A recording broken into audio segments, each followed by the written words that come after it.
Alright, so it's been a little while since I've talked, I think, about the more negative things that happened during my tiny house build. I don't think any of these mistakes are actually mistakes, they were just opportunities to learn something.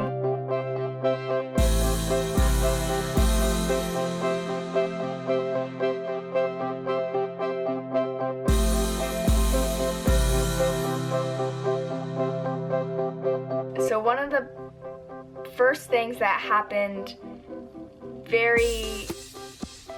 right after I had just started, I don't think I have any video of it anymore, I might have deleted it, but I have talked about it before, but I was drilling and I had very long hair at the time. It was like down to my lower back and I didn't think much of it, and my hair just got caught in the drill and it ripped and it hurt pretty bad. We ended up getting most of it out, but there was still a huge clump of hair stuck in the drill. So that's kind of the first small minor thing, kind of unrelated to building, but something that happened right in the beginning. The next thing, we were putting up the walls and it was kind of rushed because I think parts of my family had to go different places and I needed all of them there to get all the walls up, and I was planning on putting 3 of the walls up and then I was going to build the last one and put the last one up.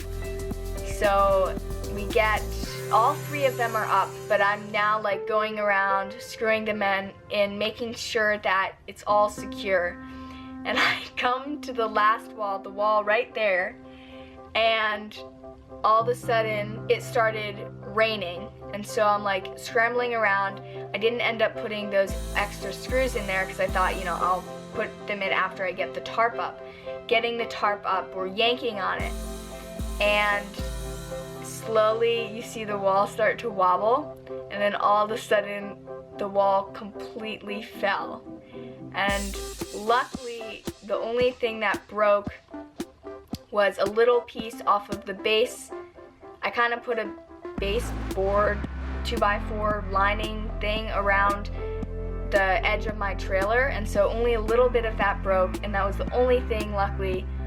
But it was pretty traumatic because it was like, oh my gosh, what am I getting myself into? Another pretty big issue that I have just in general was squaring, and so many people said how important it is.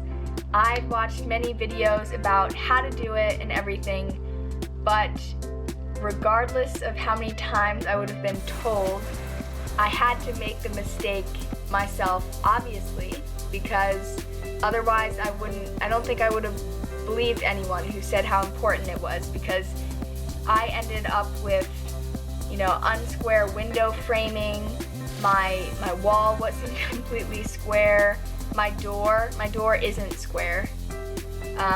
There was just all sorts of things, and you know, that's what kind of makes this house so cool, because it was just built off of, you know, ambition and drive to create something, and I didn't do anything perfectly at all, but I ended up with something pretty amazing, which I'm really happy with. Of course, a carpenter could come over and say, wow, this is trash, but I put so much hard work and energy and dedication into this that I love this, obviously, and it was an experience. It's more than just what comes together and is the finished product. It was the whole process of building it. So another thing, right when I was putting up those walls, for some reason I hadn't really planned things very well, I guess.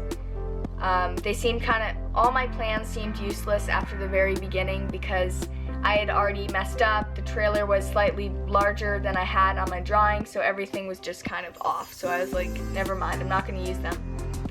So I put the wall up, one of the walls, the wall I'm looking at, which you can't see, but there's a window right here, and I'd framed it on the wall, and I put the wall up, and then I'm like, oh no. So my whole window that was framed for this loft area, because I wanted one here and one here, was placed all the way a few feet away on the other side of the wall. So what I ended up doing was just filling it in with studs and then cutting the studs that were there and reframing this window so that I didn't have to deal with taking down the wall again and stuff like that. One other thing that I do want to mention is that my studs on either side of the wall didn't line up completely straight, and so I didn't think that was a big deal. So I just put the beams, and I had bolts and stuff, so my beams down below that are holding up the loft are just slightly slanted, I guess, but they're still perfectly sturdy. I used that beam, one of the beams, to kind of square off the bathroom area. And so now it's quite obvious to me that my whole bathroom isn't like straight, because it's in line with one of those beams. So it's like angled, it's not straight. I think that's all I have to say for this video. Obviously there were more things to mention, but these are the biggest things that happened.